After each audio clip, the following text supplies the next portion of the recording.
Hey guys, I got with the picks. My stuff at. Hope you guys are having a good Thursday morning. Yesterday, well, you know what we did. We won again. Clemson minus the points. Guys, I don't know if you know. We're on fire. I feel like Reggie Miller back in the 90s when he said the basketball hoop felt like a soccer net. I really feel like I can't miss right now. It's probably going to jinx me for this early game. I do want you to know that I'm putting this game out for an appetizer. My main dish will be on the later game. That's my main dish. But I felt today we needed to bring an appetizer before we serve the main dish. We got the Music City Bowl.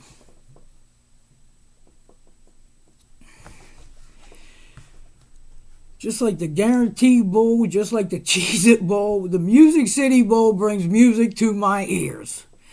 This year we got Tennessee coming in at 7-5, playing Purdue at 8-4. Now this line opened up at Purdue -3. The line sits at Tennessee -7. Yes, 10-point swing. This total opened up at 58.5. The total sits at 65.5. 7-point swing. Wow. Hey, Purdue comes in winning 4 of their last 5, with their only loss coming to Ohio State, 59-31. And Tennessee comes in winning 3 of their last 4, winning their last 2 by a combined 70 points. Like I said, this line started Purdue giving 3 points, and we see a 10-point shift to the Vols at -7. Purdue is going to be without their all-Big Ten wide receiver, their best player on the field. This guy absorbed over 40% of the passing attack. David Bell will not be playing today. I don't think that's a surprise. All you guys should know that already. He had 1286 on the year with 6 touchdowns and 93 receptions. That's a hair over 40% of the passing game for Purdue, and he will not be there today. Just that stat alone, I can see why the line shifted 10 points. To be honest with you, Purdue is also without their starting defenseman, which is their best rushing the passer guy. Karloftis, he will not be playing either. So we're going to have one end that's missing their best defensive player on the line. And on the offensive side, we're going to be missing their Michael Jordan. Tennessee's going to be without their second leading rusher. To be honest with you, they're very deep at running back. I don't want to say it ain't going to matter, but it ain't going to matter if they don't have him. This Tennessee team, they're led by their quarterback, Hooker. He's thrown for 25-67. This kid's thrown for 26 touchdowns and only 3 interceptions the whole year. You want to talk about someone that's solid, someone that knows the game, someone that protects the ball when he has it. He's able to protect the lead when they get it, not putting this team in too many bad situations. I don't even want to the whole year. By not turning the ball over and not throwing interceptions, obviously your team has a lot better chance to win. And that's what Tennessee's been doing a little bit of lately. On top of that, this is like a home team for Tennessee. This game's being played in Nashville. Tennessee's 4-1 against the spread in their last 5 versus Big Ten teams, and they're 6-2 against the spread in their last 8 neutral site games as a favorite.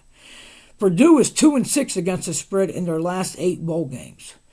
I see 2 teams that can pass the ball, obviously. Tennessee is going to get the check in that box for one, and the only obvious reason is David Bell will not be playing today. So Tennessee gets more than one check. They get a big check.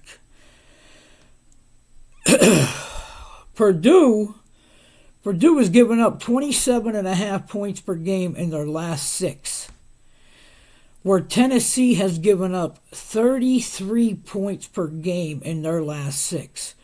You look at that number and you're like, wow, there's a big difference there. In those last 6 games that Tennessee's played, they played number 13 Ole Miss, number 4 Alabama, number 18 Kentucky, and number 1 Georgia. Yeah. Talk about a murderer's row for a schedule coming down the backstretch. Huh. And they gave up an average of 33 points to those teams. With Tennessee's offense, I'll take that. I'm okay with that. Purdue's not going to do that. Let's get that straight right now. Purdue is not going to do that. I see Hooker settling in early, and when that happens, he's going to pick apart this defense. That's what he does. I see Purdue struggling a little bit, being without their best player on offense. And when Tennessee gets that first score of the game, I really think it's going to be hard for Purdue moving forward to stop Tennessee from scoring over and over and over. Especially being undermanned at defense and having your best pass rusher not in the game. I can see Purdue putting up some points. Don't get me wrong. Purdue is going to put up some points. But when this is all said and done and it's over, I see Tennessee with a comfortable win when this scoreboard hits zeros. I see them get a comfortable win in pretty much a home game for them, playing in their own state. I mean, they got a lot to get up for in this game. And I think Tennessee will. Tennessee's one of the offensive juggernauts in the nation. I mean, they put up almost 39 points a game. I just see Tennessee being way too much for this Purdue game today. So, guys, obviously, you know what the appetizer is today. The appetizer is take Tennessee minus the 7 points. I will be bringing you the main dish somewhere early afternoon. So be ready for that. You ain't going to want to miss that. Now, guys, we're looking to go another 2-0 today. We're going to go, I don't know if it's 5 or 6, whatever it is, but we're on fire, period, end. I sure hope you're on the train. I sure hope you're picking up house money. I sure hope you're leveraging that against house money. I just hope that you're winning. Guys, thank you. Thank you for the love, support, everything. Thank you. The comments, the subscriptions, the shares. Continue to do it. And I will continue to bring you great info with high percentage of winners. Guys, you already know what I'm going to do until I get back with you. I'm going to get back to getting this cash.